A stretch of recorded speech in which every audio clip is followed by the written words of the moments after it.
What's going on, guys? I'm a regular guy with the Regular Guy Firearms channel. Thanks for watching. Now, I've gotten a few requests for this in the past before too, because a lot of guys see me going to like tactical response courses and doing other shit in other areas, and they see the ability to move and rapid fire and all this stuff. And there's also a video I did out on the modern rifleman with an AK, basically. And there's a lot of drills and stuff in there, and that's all cool and whatnot, but a lot of guys have asked me, well, in my area, I'm pretty much restricted to a static range. So, what do I do? Now, there's a lot of different big names that have done things like this before.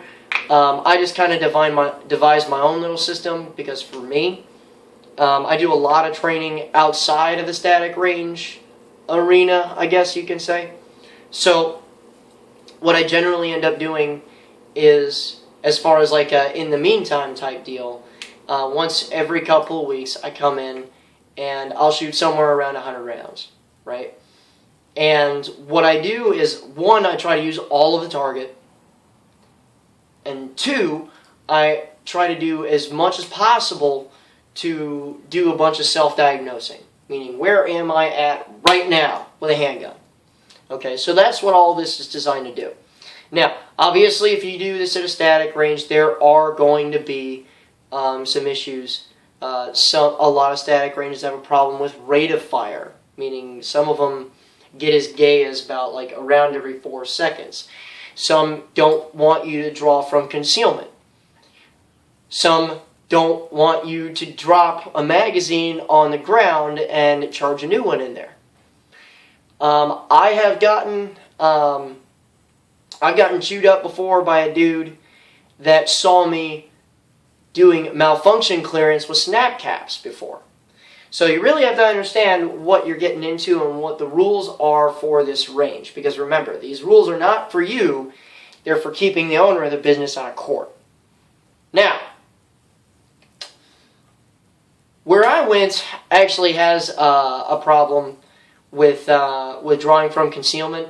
So instead of doing the standard draw that I would normally do, where I'm yoking this guy up as freaking far as possible, I was trying my best to be as discreet as I could, just so I wouldn't attract a lot of attention to myself.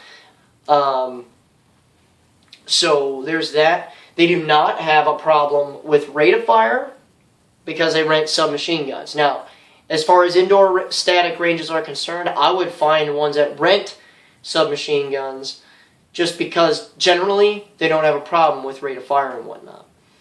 So the only other issue that I would have at that point is the fact that they don't like, the emergency reload thing. So I have to work with what I have to work with. But in any case, here it goes. The first thing that I'm going over is the cold drill.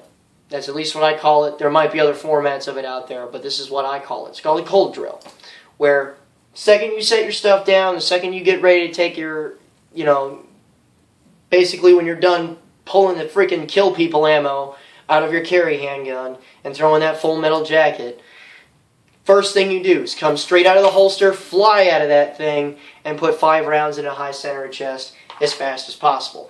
Okay, now this isn't to simulate fucking anything. All this is to diagnose where you are currently at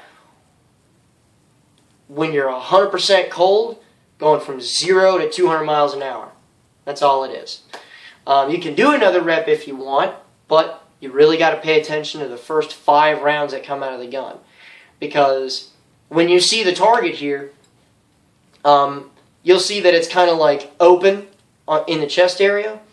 I was not happy with the first 5 rounds that I fired. Okay? And I knew it was going to be sloppy, because obviously, if you guys pay attention to the channel, I haven't been doing much handgun stuff in a while. Which is kind of fucked up, because I carry a gun. But it is what it is.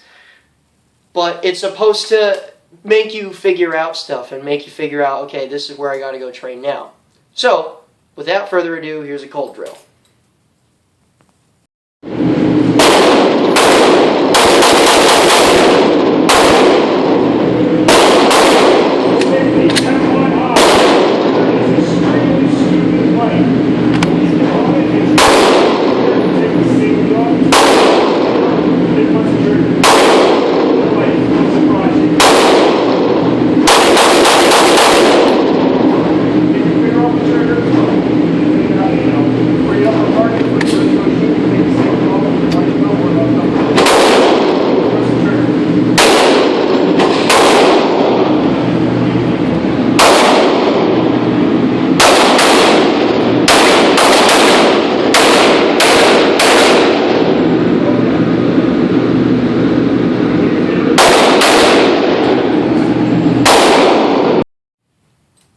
what I mean?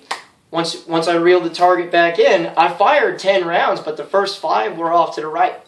Okay? And as a lefty, pushing them off to the right is absolutely a trigger control issue. Because figuring out a handgun's not tough, okay? Focus on front sight, press the trigger. Everything else is superfluous bullshit, okay? So, straight out the holster, first thing I did was fire 5 rounds, and then I seen that they were wide right.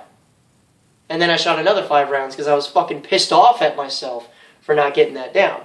Okay, you also seen that it was at 5 yards. Now, people are going to argue about the range all fucking day. The actual distance. Okay, there's a lot of people that are going to say the rule of 3. Man, 3 yards, 3 shots, over in 3 seconds. Whatever. Okay, I get that. But all this is a diagnosis. I push it off to 5 yards because reasons. I just felt like pushing it out to 5 yards. So I don't, it is what it is. If you want to pull it into 3 yards, fine. If you want to push it further out, fine. It's up to you to make that decision. Next thing that I ended up doing, once I'm done with the cold drill, is basically an accuracy thing. I just work on my individual fundamentals, okay, and then I start pushing off the target incrementally between 10, 15, and 25 yards, firing about 5 rounds apiece. Okay, so, here it is. The results from that are going to show, obviously, when I start taking my time, things start shrinking. But, again, it's all a diagnosis process, and it shows you where you're at currently.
Okay, so once I have the varying ranges down and stuff like that, and I can diagnose a little bit further what's going on with me, as far as, trigger press and all that other stuff, the next thing that I end up going into is one-handed stuff.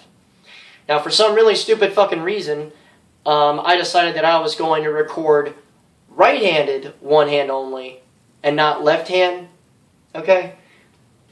But the idea is to get one hand and then the other, about 5 rounds apiece. I think it's like 5 yards in the actual thing. You'll see the video. And it's about 5 to 6 rounds apiece. So because I'm starting to shoot at the torso a lot, we're talking about using a target more. The next place that I shifted to was the head, because I'm already working on fundamentals and stuff like that. Now I want to increase the difficulty a little bit.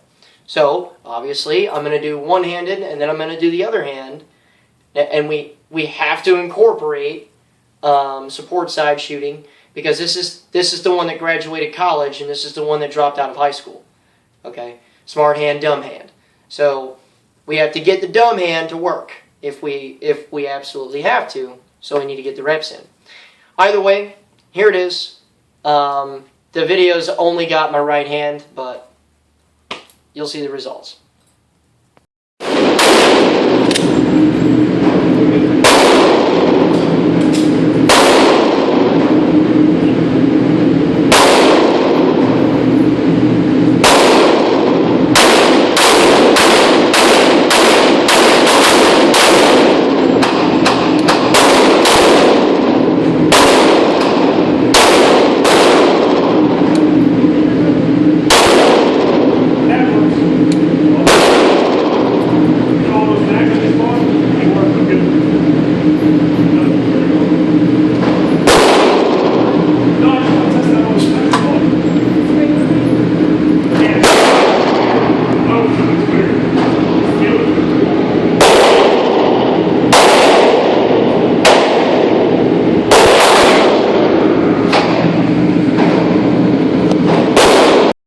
Okay, so now that we've got like the upper chest region, and now that we've got the dome piece covered, what's left, right?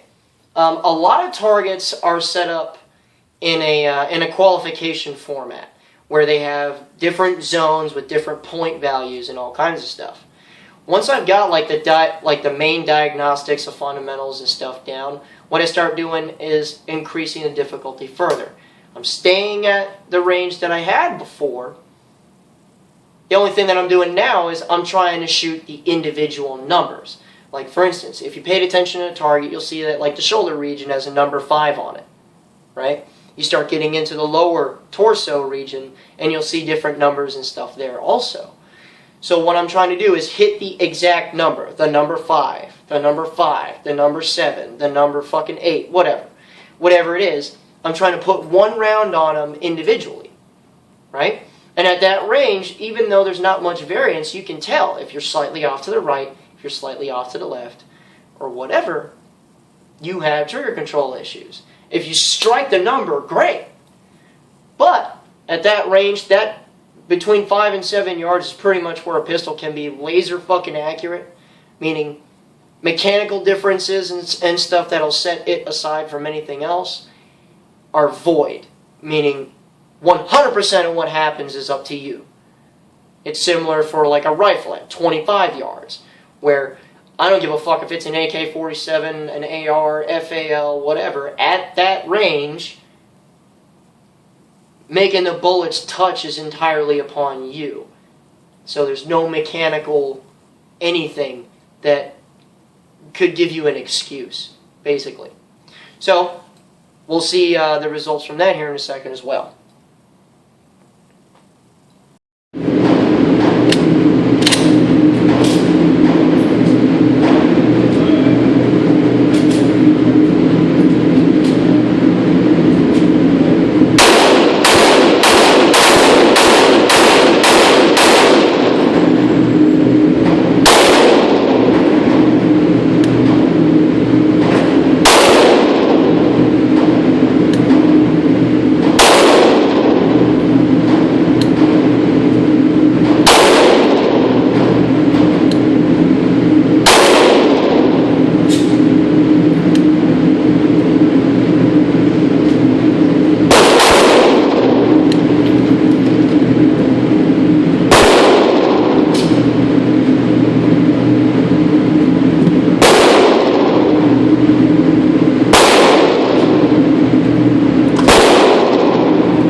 thing that I do, just to kind of wrap things up, the entire experience at the range, honestly, is somewhere around 20-25 minutes, depending on how long it takes you to load the fucking magazines, really.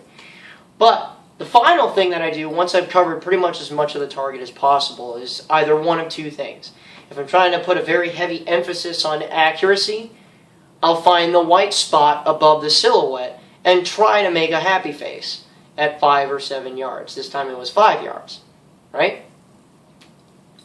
Or I'll work on my speed and recoil management and flash sight picture adjustment and stuff like that by just loading 15 rounds into my Glock 19, coming straight out of the holster and dropping those rounds as fast as I can let myself fire those rounds at that range while still trying to get my hits.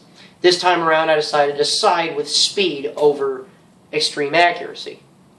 Now, extreme accuracy is something that people are going to cry about, but at the same time, you would be surprised how difficult it is to draw shit on targets, even at 5 yards. But in any case, here it is.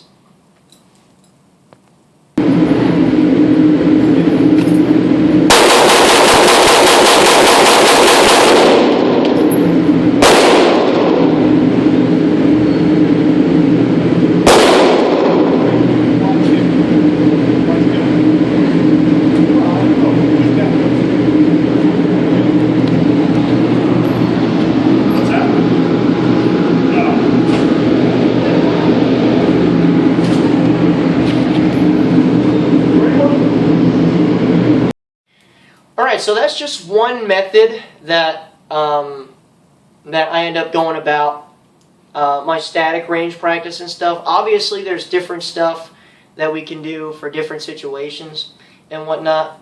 I may do a video on, you know, reloading better or malfunction clearance and stuff like that, and how you can benefit yourself on a static range between the classes that you take, or between the places that will actually let you handle a gun in a martial context. But I figured that this would be a little bit helpful. If you guys have any questions, go ahead and throw them in the comments section below. If you have further questions that you don't want to leave in the comments or that are unrelated to the video in general, you can go ahead and leave those in the Facebook page that I made for this channel. I'll leave a link for that in the description below.